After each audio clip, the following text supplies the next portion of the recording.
So guys 15 আগস্টের দিনকে তোমরা তো পার্ট 1 দেখতেই পেয়েছিলে যে আমরা সকালবেলা কি করে বেড়ালাম আর বিকালবেলা কোন কোন জায়গায় গেলাম। তোমরা এই ভিডিওটাতেই দেখতে পাবে। চলো বেশি দেরি না করে পার্ট 2টা স্টার্ট করা যাক। 15 আগস্টের দিনকে বিকালবেলা চলে এসেছিলাম সোহেল ভাইদের পাড়াতে। হ্যাঁ, এখান থেকে আমি আর আমাদের গোটা আলাচালা টিমটা যাচ্ছি একটা প্রোগ্রামে। তাই ঘর থেকে বাইক স্কুটি যা ছিল সব বার করে আমরা সোজা চলে এলাম পার্কের সামনে। আরে তোমরা বলবে এখানে আবার কিসব প্রোগ্রাম? আরে এখানে কোনো প্রোগ্রাম না, এখানে আমরা সবাই চলে এসেছিলাম ফটোশুট করতে। আর এদিকে এই ম্যাডামকে দেখো, সব দাঁত কালাতেই ব্যস্ত। আর প্রোগ্রামটা ছিল রবীন্দ্র ভবনে। আর প্রোগ্রামটা অন্য কিছুর প্রোগ্রাম নয়, প্রোগ্রামটা ছিল ডান্স প্রোগ্রাম। আর এইখানে গোটা আলাচারা টিমটা ইনভাইট ছিল বিকেকে ডান্স গ্রুপ একাডেমির পক্ষ থেকে। বিকেকে ডান্স গ্রুপ একাডেমি মানে বুঝতেই পেরে গেছো আমাদের সুরজ দার টিম। তাই এখানে সুরজ দাকে দেখা করে আমরা সবাই ভেতর দিকে এন্ট্রি পেতেলাম। আবার কজনে যাচ্ছে? একজনা, দুজনা, তিনজনা, শালা যেই যাচ্ছে যে।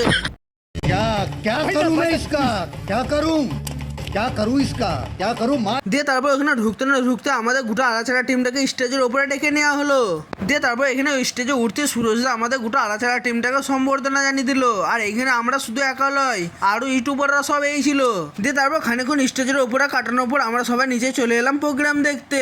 আর এই প্রোগ্রামটা গোটাটা অর্গানাইজ করেছিল আমাদের বিকেকে ডান্স গ্রুপ একাডেমি। তাই সুরজদার কাছে অসংখ্য ধন্যবাদ আমাদের গোটা আলাচারা টিমটাকে আমাদের একটা প্রোগ্রামে ইনভাইট করার জন্য। দিয়ে তারপর ওখান থেকে প্রোগ্রাম দেখে আমরা সবাই বাইরে চলে এলাম ফটোশুট করতে।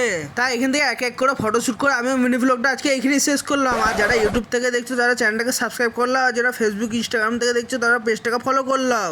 আর এই প্রোগ্রামটা বাদ দিয়ে এখনো টুইস্টটা এখনো বাকি আছে, তাই সেটা দেখবার লেগে তোমাদেরকে পার্ট 3 দেখতে হবে। তাই চ্যানেলটাকে তাড়াতাড়ি করে সাবস্ক্রাইব করলাম।